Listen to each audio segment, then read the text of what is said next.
Hi, we're the Stock family. Ken, Molly, Abigail, Bridget, and Jane.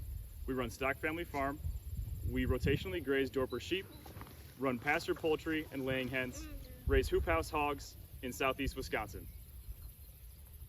We rotationally graze Dorper sheep in order to provide healthy food for our family and others. Also, to improve the environment, protect water resources, provide animal habitat, and increase soil health. Our broiler chickens are moved daily. This means the birds always have a clean environment to live in, fresh grass, and bugs to chase. They also leave behind fertility to enhance our pastures and increase our forage. We raise pigs in our hoop houses. The pigs do a great job of turning over old bedding and making compost. We feed our pigs all organic grain as well as scraps from our garden.